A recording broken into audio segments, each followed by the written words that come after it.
کیا کبھی سوچا رمضان کا مطلب کیا ہے؟ رمضان کو رمضان کیوں کہتے ہیں؟ اللہ نے 11 مہینوں کے نام عربوں سے رکھوائے اور روزے کے مہینے کا نام خود رکھا قرآن میں، شہر رمضان۔ رمضان کے لفظ اور روزے میں کیا جوڑ ہے؟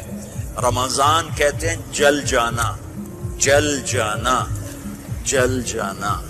تو اس کو روزے کے ساتھ کیا مناسبت ہے کہ جب کوئی مرد عورت روزہ رکھتا ہے یا رکھتی ہے تو پچھلے 330 دن کے گناہ، آج روزہ رکھا، پٹی تیار ہو گئی، گناہ ڈال کے جلاؤ، دوسرے دن اور گناہ جلاؤ، تیسرے دن اور گناہ، چوتھے دن اور، 30ویں دن سارے گناہوں کو اللہ تعالیٰ جلا کے راکھ کر کے ایمان والے مرد عورت کو پاک کر کے صاف کر کے آخری رات کہتا ہے جاؤ بخشے بخشائے چلے جاؤ۔